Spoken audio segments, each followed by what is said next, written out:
Due to concave mirror.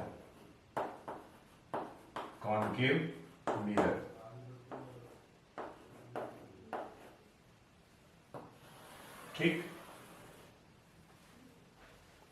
लेकिन हमें image formation due to concave mirror या convex mirror discuss करने से पहले हमें पहले ये जानना होगा कि इमेज फॉर्मेशन के लिए हमें क्या क्या जरूरत पड़ेगी, किस किस टाइप की इंसिडेंट रेज की हमें नीड पड़ेगी, और उन सभी इंसिडेंट रेज का रिफ्लेक्शन के बाद पाथ क्या होगी, डायरेक्शन क्या होगी, किस डायरेक्शन में वे रिफ्लेक्ट करेंगे। जनरली हमें इमेज फॉर्मेशन के लिए एटलीस्ट 2 रेज नीड होगी, एटलीस्ट कर लीजिए, एट मोस्ट कर लीजिए। अब 2 से ज्यादा भी इस्तेमाल कर सकते हैं, लेकिन 2 रेज से आपका काम चल जाएगा, इजीली चल जाएगा, आसानी चल जाएगा और सफिशिएंट भी है। और हमारे पास जो रेज होंगी, मेन कह लीजिए, प्रिंसिपल रेज कह लीजिए, कंस्ट्रक्शन रेज कह लीजिए या कन्वीनियंट रेज कह लीजिए, वे 4 तरह की होंगी। फर्स्ट होगी ray of light parallel to principal axis, ray of light passing through focus, ray of light passing through centre of curvature, ray of light incident at the pole of the mirror. ठीक है। और एक बात, जितने भी convenient rays होंगी, principal rays होंगी, construction rays होंगी, ये सभी के सभी laws of reflection of light को फॉलो करते हुए रिफ्लेक्ट करेंगी। तो laws of reflection of light से रिलेटेड हमारे पास 2 पॉइंट हैं, 2 लॉज हैं।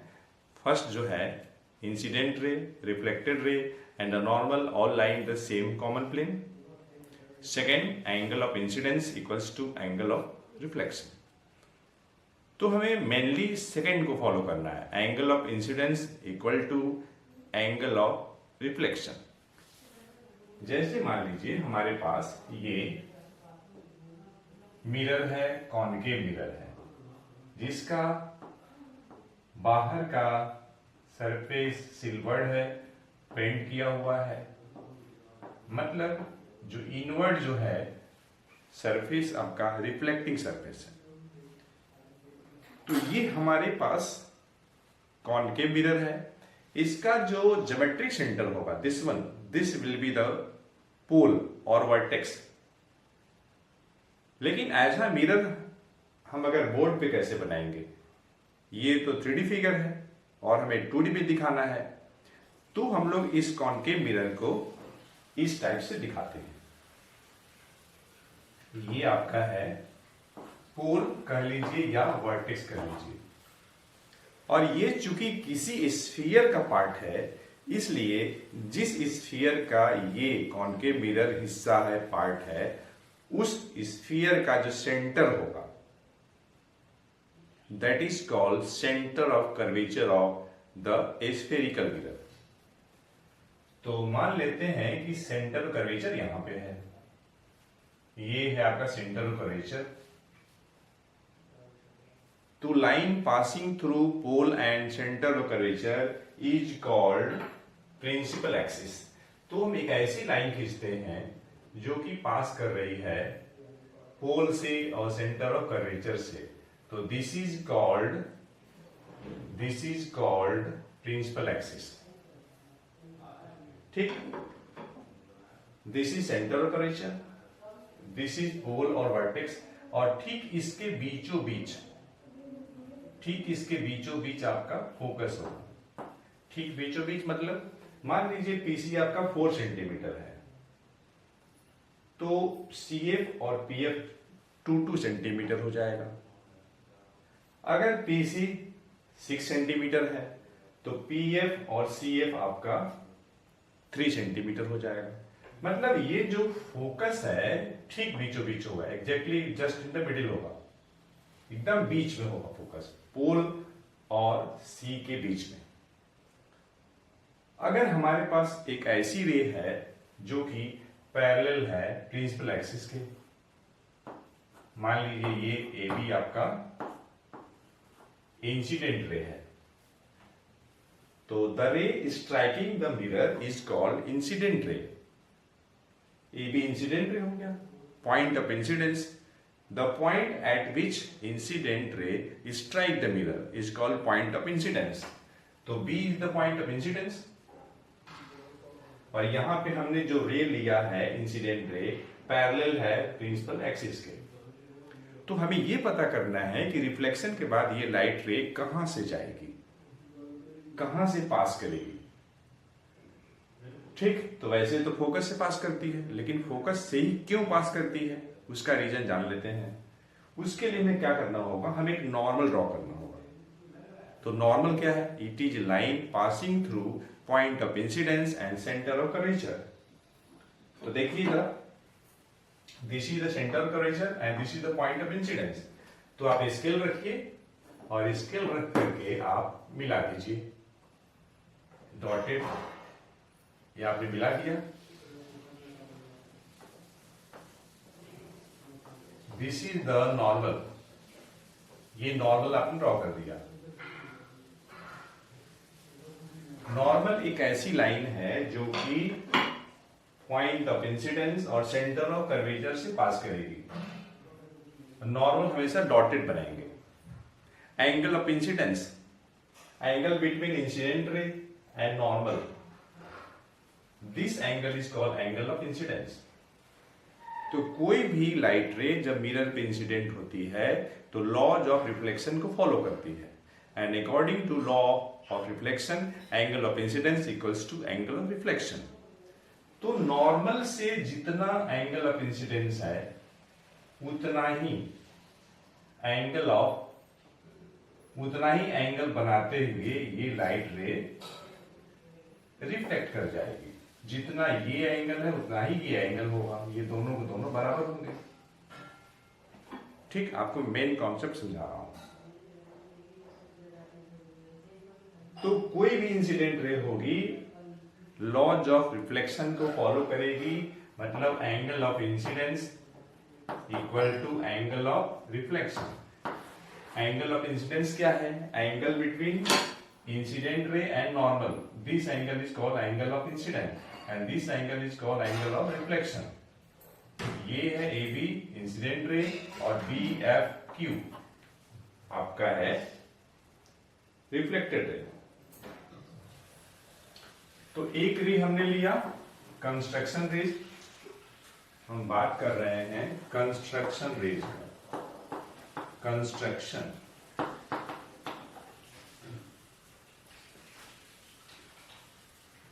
कंस्ट्रक्शन कर लीजिए, प्रिंसिपल कर लीजिए या फिर कन्वेनियंट कर लीजिए। कन्वेनियंट रेज, इसकी बात कर लीजिए। आप इन तीनों में से किसी भी एक नाम से जान सकते हैं। तो पहली रे हमने लिया है पैरेलल टू प्रिंसिपल एक्सिस, और मैं सेकंड लेने वाला हूं पासिंग थ्रू फोकस।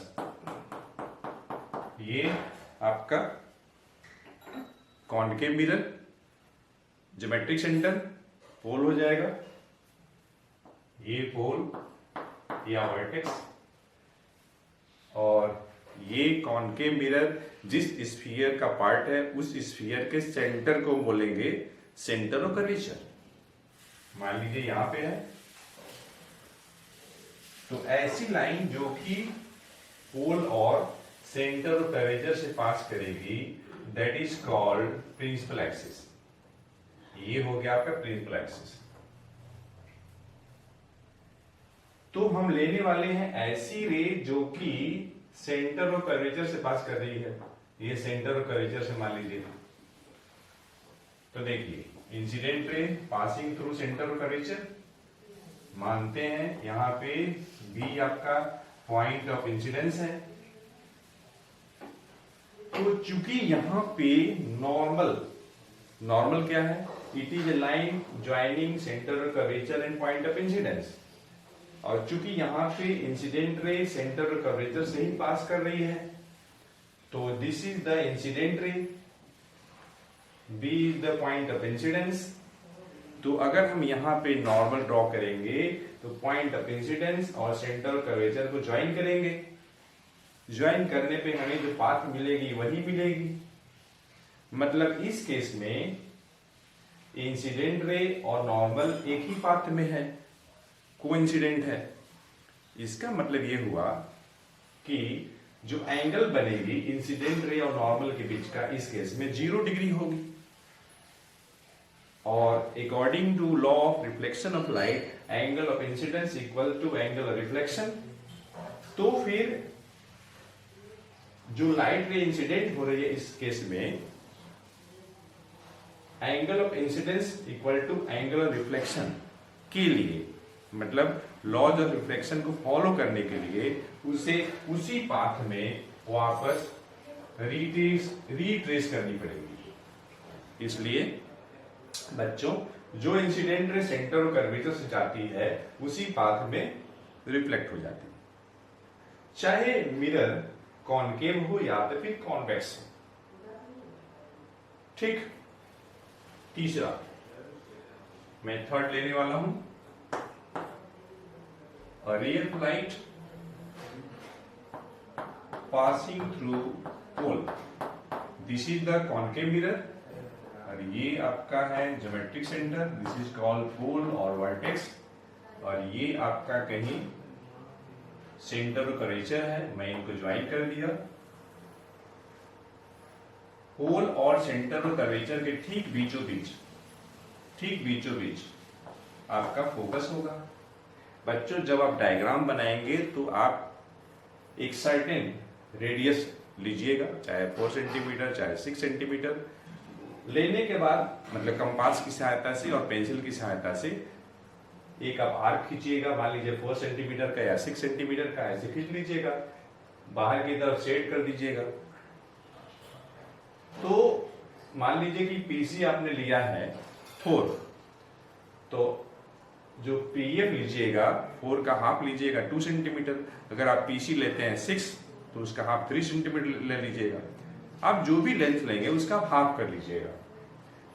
तो यहां पर जो फोकस होगी पोल और सेंटर और कर्वेचर के ठीक बीचों बीच होगी, जस्ट इन द मिडिल होगी। तो अगर कोई लाइट रे मान लीजिए फोकस से जा रही है, इंसिडेंट हो रही है फोकस से इंसिडेंट हो रही है, ये है आपका इंसिडेंट रे ऑफ लाइट। मानते हैं ये ए और ये बी है। तो आपका बी पॉइंट ऑफ इंसिडेंस होगा। हमें यहां भी ये पता करना है कि लाइट रे किस डायरेक्शन में रिफ्लेक्ट करेगी। उसके लिए क्या करेंगे, पॉइंट ऑफ इंसिडेंस और सेंटर ऑफ कर्वेचर को हम ज्वाइन करेंगे डॉटेड, नॉर्मल ड्रॉ करने के लिए। ये हमने ज्वाइन कर दिया, नॉर्मल हो गया। तो for this ray A B, BC is the normal, and angle of incidence between incident ray and normal is called angle of incidence. तो कोई भी light ray law of reflection को फॉलो करेगी, मतलब angle of incidence equals to angle of reflection. तो normal से जितने angle पे इंसिडेंट हुई है उतना ही एंगल पे नॉर्मल से, उतना ही एंगल नॉर्मल से बनाते हुए यह जो इंसिडेंट रे है रिफ्लेक्ट कर जाएगी, उतना ही एंगल बनाते हुए रिफ्लेक्ट कर जाएगी। ये हो गया आपका रिफ्लेक्टेड रे। फोर्थ जो आपका कंस्ट्रक्शन रेज होगा, incident at the pole of the mirror. ये है concave mirror, this is the geometrical centre, ठीक जो बीचों बीच होगा ज्योमेट्रिकल सेंटर। ये it is also called vertex. और ये कॉनकेव मिरर जिस स्फीयर का पार्ट है उस स्फीयर का जो सेंटर होगा that will be the centre of curvature. मान लेते हैं कि यहां पे ये सेंटर ऑफ कर्वेचर है, तो the line joining centre of curvature and pole of the mirror is called principal axis. आप स्ट्रेट लाइन खींचिएगा स्केल से, तो देखिए सेंटर ऑफ कर्वेचर और पोल के ठीक बीचों बीच, जस्ट इन द मिडिल आपका फोकस होगा। मैं ऐसी लाइट रे लेने वाला हूं जो कि पोल पे इंसिडेंट हो रही है, पोल पे इंसिडेंट हो रही है। ये है आपका AP incident ray, P is the point of incidence also and P is the pole also। तो यहां पे नॉर्मल क्या होगी, देखिए इंसिडेंट रे AP के लिए PC नॉर्मल होगी। नॉर्मल क्या है, it is the line passing through point of incidence and centre of curvature. For this incident ray AP, P is the point of incidence, और साथ ही साथ देखिए P वर्टेक्स भी है, पोल भी है। तो नॉर्मल जो होगी इटसेल्फ प्रिंसिपल एक्सिस नॉर्मल होगी। तो this is the angle of incidence in this case. तो according to law of reflection of light, angle of incidence equals to angle of reflection. तो यह जो लाइट रे है नॉर्मल से जितने एंगल पे इंसिडेंट हुई है, नॉर्मल पे जितने एंगल पे इंसिडेंट हुई है, नॉर्मल से उतना ही एंगल बनाते हुए ये रिफ्लेक्ट कर जाएगी। तो बच्चों चाहे कॉनकेव मिरर हो चाहे कॉन्वेक्स मिरर हो, आपको चार तरह का कंस्ट्रक्शन रेज, प्रिंसिपल रेज और कन्वीनियंट रेज के पाथ आपको पता होना चाहिए कि इंसिडेंट होने के बाद किस डायरेक्शन में, किस पाथ में वह लाइट रे रिफ्लेक्ट करेगी। और इन चारों में से कोई भी दो आप यूज करके इमेज फॉर्मेशन कंप्लीट कर सकते हैं, चाहे वह कॉनकेव मिरर हो चाहे वह कॉन्वेक्स मिरर हो। तो फ्रेंड इस सेशन में इतना ही। अगर आपको यह वीडियो लेक्चर अच्छी लगी हो तो आप लाइक करें, अच्छा से कमेंट भी करें, और साथ ही साथ अपने ग्रुप में, अपने फ्रेंड सर्कल में इस वीडियो लेक्चर को शेयर करना न भूलें। तो हम मिलते हैं नेक्स्ट सेशन में एक अच्छे कॉन्सेप्ट के साथ। Thanks for watching.